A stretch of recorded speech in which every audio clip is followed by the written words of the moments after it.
তালের সময় তাল খাবো না তা তো হয় না। তোমরা নিশ্চয়ই থাম্বনেল দেখে এতক্ষণে জানতে পেরে গেছো যে আজ আমি কী রান্না করতে চলেছি।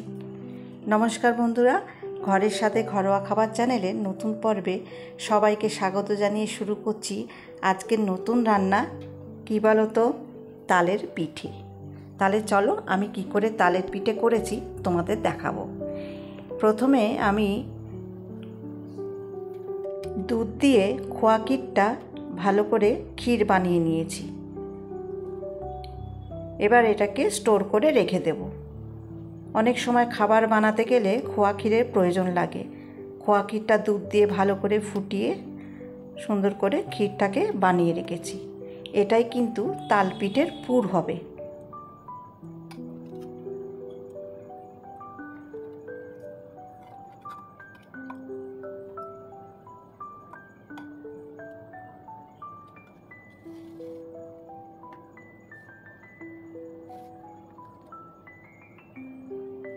আমার খোয়া ক্ষীরের ক্ষীরটা বানানো হয়ে গেছে। এবার কিছুটা তাল পিঠের জন্য ব্যবহার করব আর বাকিটা স্টোর করে রেখে দেব। কড়াইতে খুব সামান্য সাদা তেল দিয়ে তালের পাল্প দিয়ে দেব 1 কাপ। এই তালের পাল্পটা আমার শ্বশুরবাড়ি থেকে আমি নিয়ে এসেছি। এটা কিন্তু জাল দেওয়া পাল্প।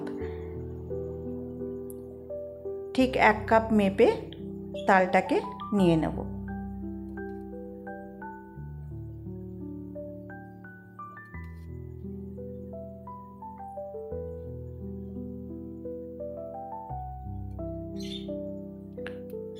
এবার ওই গরম তেলের মধ্যে তালের পাল্পটাকে ঢেলে দেব।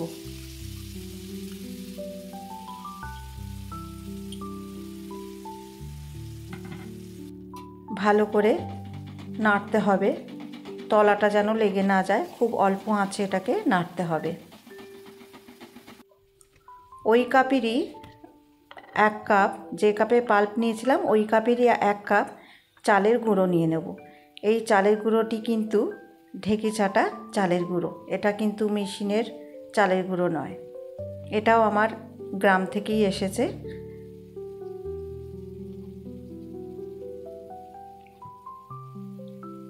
সমান সমান মাপের নিয়ে নিলাম। এবার অল্প অল্প করে চালের গুঁড়োটা দেব আর তালের সঙ্গে মিশিয়ে দেবো। তালের পাল্পের সঙ্গে ভালো করে মিশিয়ে দেবো। অল্প অল্প করে মেশাবো, একসাথে সবটা মেশালে হবে না।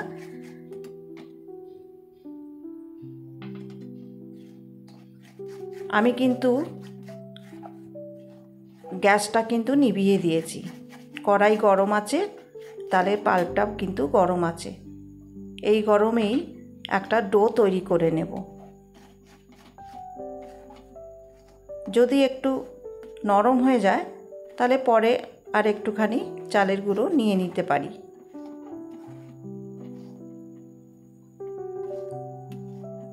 আর একটু চালের গুঁড়ো আমি একটু দিয়ে দেবো, 2 চামচ মতন দিয়ে দিলাম।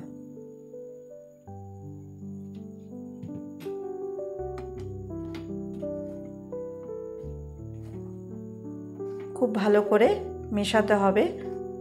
সুন্দর একটা ডো তৈরি হবে, নরম একটা ডো তৈরি করে নেব।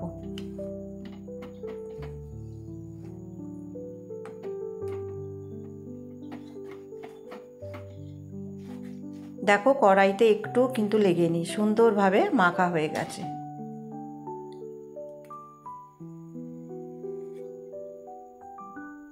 এবার সামান্য একটু হাতে তেল নিয়ে ডোটাকে হাত দিয়ে মেখে নেব। একটু গরম আছে, হাতটায় লাগছে, ভালো করে একটু হাত দিয়ে মেখে নেব।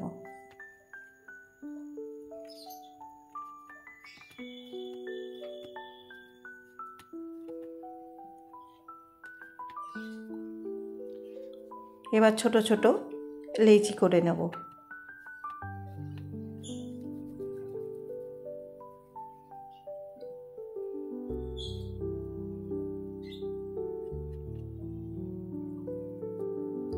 খুব অল্প পরিমাণে করছি, এটা কিন্তু আমার নিজের থেকে তৈরি করা তালের পিঠে।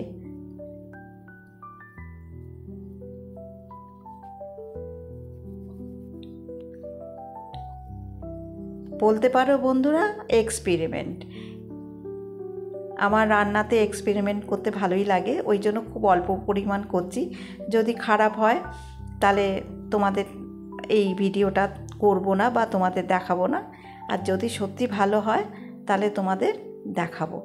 তা সত্যি কথা খুব ভালো হয়েছিল খেতে, ওই জন্য তোমাদের ভিডিওটা দেখালাম। এবারে খোয়া ক্ষীরের যে খোয়া ক্ষীরটা ক্ষীর করে রেখেছিলাম, এবার ওর মধ্যে ক্ষীরের পুর দিয়ে দেবো। পুরটা কিন্তু একটু বেশি করে দিতে হবে, তবেই তো খেতে ভালো লাগবে।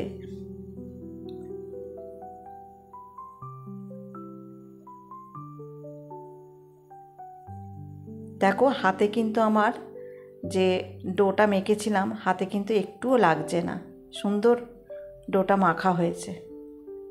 খুব সুন্দর করে কিন্তু পিঠেটা গড়তে হবে।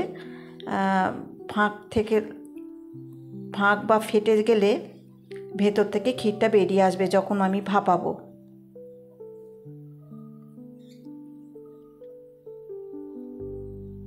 একটা একটা করে সমস্ত লেচিতে পুর ভরে নেব।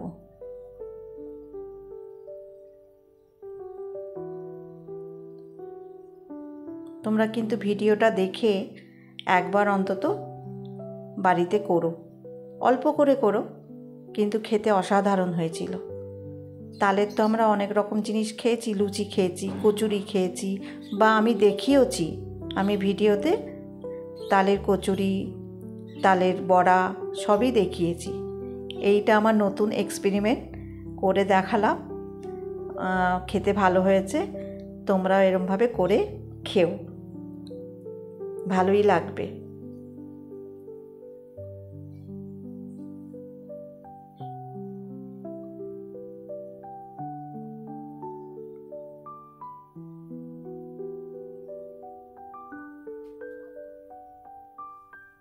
এবারে ডেচকিতে গরম জল চাপিয়ে দেবো।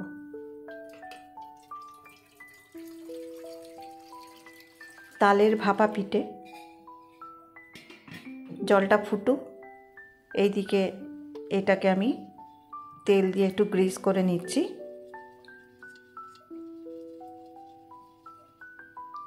এবার তালের পিঠেগুলোকে সাজিয়ে দেবো।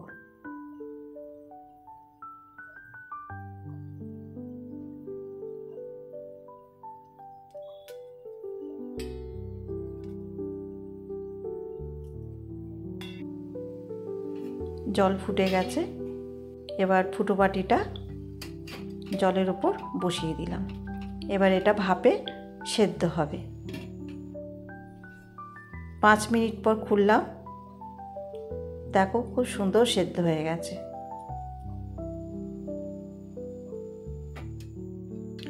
তোমাদের আজকের এই ভিডিওটা ভালো লাগলে অবশ্যই লাইক করবে, শেয়ার করবে, আর একটা করে সাবস্ক্রাইব করবে। তোমরা ভিডিও দেখো, একটা করে সাবস্ক্রাইব করে দিও না, তাহলে তো আমারও ভালো লাগে। দেখো কি সুন্দরভাবে উঠে গেল পিঠেগুলো। এবারে সাজিয়ে পরিবেশন করে দেবো।